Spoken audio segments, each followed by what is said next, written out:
आदिवासी बहुल डिंडोरी जिला में जल जंगल जमीन की रक्षा करने व शिक्षा, चिकित्सा, स्वास्थ्य दुरुस्त करने, भ्रष्टाचारियों पर कार्रवाई कराने को लेकर जिला पंचायत अध्यक्ष रुदेश परस्ते की अगुवाई में बस स्टैंड में सत्याग्रह जन आक्रोश प्रदर्शन किया गया। प्रदर्शन के बाद आंदोलनकारियों ने नगर में विशाल रैली निकालकर प्रदर्शन किया और डिंडोरी कलेक्टर को राज्यपाल के नाम ज्ञापन सौंपते हुए अपनी 6 सूत्री मांगे रखी। ज्ञापन में बताया गया कि आदिवासी बाहुल्य डिंडोरी जिले में जल जंगल जमीन खतरे में है। शिक्षा, चिकित्सा की हालत अत्यंत दयनीय है। भ्रष्टाचार चरम सीमा को पार कर चुका है। इस पर जिले की कोई सुध लेने वाला नहीं है। जिले की इन समस्याओं का शीघ्र निराकरण कराने की मांग की गई है। जल आपूर्ति के नाम पर शासन द्वारा लोक स्वास्थ्य यांत्रिकी विभाग के माध्यम से नल जल योजना, जल जीवन मिशन के कार्यों में करोड़ों रुपए फूंक दिए गए, लेकिन ग्रामीणों को इसका वास्तविक लाभ प्राप्त नहीं हो रहा। लोक स्वास्थ्य यांत्रिकी विभाग द्वारा स्कूलों, आंगनबाड़ी भवनों में भी स्वच्छ जल आपूर्ति के कामों में व्यापक अनियमितताएं बरती गईं। सभी स्कूलों और आंगनबाड़ी भवनों में पानी की टंकी और टोटी प्लेटफॉर्म बनाए गए हैं। उपरोक्त कार्यों की जांच कराई जाए। कहाँ से आए? सेंदगुड़ा भर्रा टोला। आज आप लोग रैली में शामिल होने आए थे जी। आपको कौन बुलाया था? हमको कोई नहीं बुलाया सर। तो आप लोग को जगह से जानकारी लगी? घर घर जाके वो जो कंप्लेंट था ना, उसके द्वारा अपने को जानकारी मिला है। आप लोग के गांव में क्या समस्या है? समस्या तो बहुत सारी हैं सर। जैसे गांव में तो टंकी बना है पर उसमें पानी नहीं है। आज से 10 साल पहले अपने गांव में जो पानी का टंकी था उसमें अभी तक पानी नहीं पहुंचा है। पाइपलाइन तो बिछा ज़रूर है, घर के सामने टोटी ज़रूर लगा हुआ है, पर उसमें अभी तक पानी नहीं पहुँचा है। आप लोग रैली में शामिल होकर एक आंदोलन में शामिल हुए? जी सर।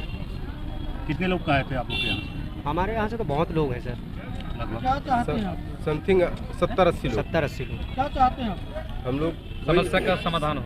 समस्या का समाधान जरूरी है सर। वैसे बहुत सारी समस्याएं हैं, लेकिन समस्या का समाधान नहीं होता है। जैसे बांध की बात रही, यदि अगर वहाँ पे बांध बन जाता है तो हजारों आदमी की ज़मीन चली जाएगी, विस्थापित हो जाएंगे। वो तो भीख मांगने लायक भी नहीं रहेंगे। भीख मांगेंगे, कहाँ भीख मांगे? अगर अपनी ज़मीन चली जाएगी तो हम लोग करेंगे क्या? कहाँ जाएंगे, कहाँ रहेंगे, कहाँ बसेंगे? आज आप लोग यहाँ रैली में आए हैं तो किसके बुलाव पे आए हैं? हम खुद आए। रुदेश परस्ते जी ने आह्वान किया, सब पूरे गांव समेत हैं। कहाँ से आए? ग्राम पंचायत सरई। आप लोग कितने ग्रामीण आए हैं? हमारे यहाँ से करीबन 100 लोग हैं, समथिंग 100 समथिंग। किस बात को लेकर यहाँ पहुँचे थे? जल जंगल जमीन, जल की जो समस्याएं व्याप्त है। पाइपलाइन बिछा दी गई है पर उन पाइपलाइनों में पानी नहीं है। स्कूलों में सेंटेक्स पाइप नलें लगा दी गई हैं जो 100 पीस है, जिनमें पानी आज तक नहीं गया है। पानी जाने की कोई व्यवस्था ही नहीं है। और जो ज़मीन है वन पट्टा अधिग्रहण वाला, और जो बांध जो पूरे डिंडोरी ज़िले में, जिसके कारण बहुत से परिवार प्रभावित हो रहे हैं और निश्चित रूप से कुछ हानियां उनको हो रही हैं और उनको बहुत नुकसान है इसका।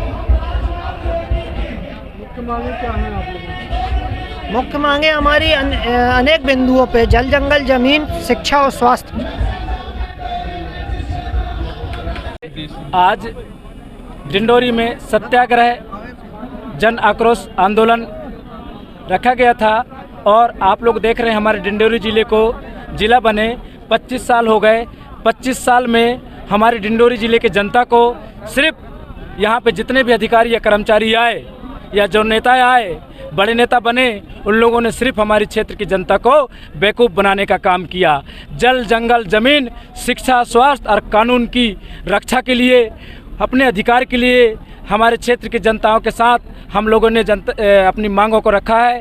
इसमें आप लोग देख रहे हैं कि जल के नाम से, जल आपूर्ति के नाम से आंगनवाड़ी भवनों में आप लोग खुद देखे होंगे, आप सबको पता है कि सभी आंगनवाड़ी भवनों में ये लोगों ने जल व्यवस्था के नाम पर सिंटेक्स, सूखी पाइप और टोटी तो लगा दिया है। भैया आपने पानी खोजा ही नहीं, कई साल हो गए। इन लोगों ने सिर्फ पैसे को कैसे खर्च करना है, कैसे कमीशन कमाना है, इसमें ध्यान दिया। आप अमृतसर के नाम पे देख लीजिए, बड़े बड़े बांध या तालाब स्वीकृत किए और इसमें बड़े बड़े कामों का बड़े बड़े ठेके में इंजीनियर के माध्यम से अधिकारियों के माध्यम से कमीशन पे बाहर के लोगों को काम को बेच दिए और लोग लीपापोती करके फॉर्मेलिटी करके और पानी रुके ना रुके उसकी बॉल थमे न थमे अपना पूरा फॉर्मेलिटी करके करोड़ों रुपए आहरण कर लिए और हमारे क्षेत्र के गरीब वाहन मालिकों को गाड़ियां चलवा लिए और उनकी पूरी राशि आहरण कर लिए, लेकिन उनको भुगतान ही नहीं किए। ठेकेदार और इंजीनियर का पेट पूरा भर गया, वाहन मालिकों का 1 रुपया नहीं दिया गया। आप देख रहे हैं बांध को लेकर डिंडोरी जिले की जनता 2016 से चिंतित है। 2016 से 2023 आ गया ख़त्म होने को, आज तक बांध को लेकर सिर्फ आंदोलन और विरोध करते आ रहे हैं। लेकिन मध्य प्रदेश के सरकार चला रहे शासन प्रशासन के लोगों को, शिवराज सिंह चौहान जी को ये दिखाई ही नहीं देता कि डिंडोरी जिला कैसे परेशान है। ये निरंतर लोगों को प्रताड़ित कर रहे हैं, उनके खाते में ज़बरदस्त पैसे डालने का काम कर रहे हैं और उनकी ज़मीनें अधिग्रहण कर लिया गया है। अब आप बताइए, किसान के नाम पे ज़मीन ही नहीं है और किसान खेती कर रहा है उन ज़मीनों पे।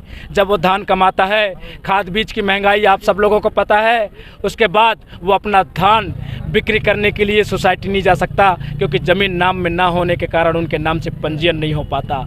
इसका 2016 से निरंतर जो किसान ये कष्ट भोग रहा है, ये पीड़ित है, इनकी इतना बड़ा नुकसान है, इसका भरपाई कौन करेगा।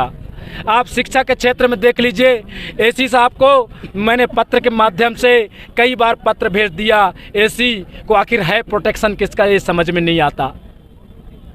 कलेक्टर साहब के पास अधिकार है कि नहीं, या कलेक्टर साहब को भी कठपुतली बनाकर डिंडोरी में लटकाया गया है, ये हमको समझ में नहीं आता। ये बात आप लोगों से मैं निवेदन करता हूं कि कलेक्टर साहब से ज़रूर पूछिएगा कि आप जानबूझ के एसी ट्राइबल की मदद कर रहे हैं या आपको भी कठपुतली बनाए हैं। जिस प्रकार से हमारे क्षेत्र की जनता को उपयोग कर रहे हैं, वैसा कहीं कलेक्टर साहब को भी मध्य प्रदेश भोपाल से उपयोग न कर रहे हों। हो सकता है उनको कलेक्टर बना के बैठा दिए हों, पर ड्राइंग उनकी सीमित कर दिए हों, उनके हस्ताक्षर करने के लिए गाइडलाइन भेज दिए हों। अभी आपके द्वारा ज्ञापन के मामले लेकर के आपने आंदोलन किया था, क्या आश्वासन मिला जी? देखिए, कलेक्टर साहब को अभी जो हम लोगों ने ज्ञापन दिया है, कलेक्टर साहब बोले हैं कि इसकी पूरी पॉइंटों की जानकारी देते हैं, लेकिन हमने बोला कि अगर किसानों की धान आप नहीं खरीदेंगे, आपको पता है 1.5-2 महीने में किसानों के धान कट जाएंगे। अगर धान ये सोसाइटियों में नहीं बेच पाएंगे तो पूरे धान लेकर हम कलेक्ट्रेट में पहुंच जाएंगे। अब बांध को नहीं रोकेंगे तो पूरे क्षेत्र की जनता को लेकर हम कलेक्ट्रेट में बसा देंगे। क्या आश्वासन? कलेक्टर साहब ने बोले हैं कि आप लोगों के ये पूरी कार्रवाई हम करवा के और ऊपर से बात करना पड़ेगा हमको बोले हैं। हम उनको टाइम दिए हैं, ये अब टाइम में हमको जवाब देंगे। इसके बाद मैं अपने क्षेत्र की जनता को बताऊँगा कि ये इसमें क्या कार्रवाई कर रहे हैं। डिंडोरी से राजेंद्र तंतवाई की रिपोर्ट।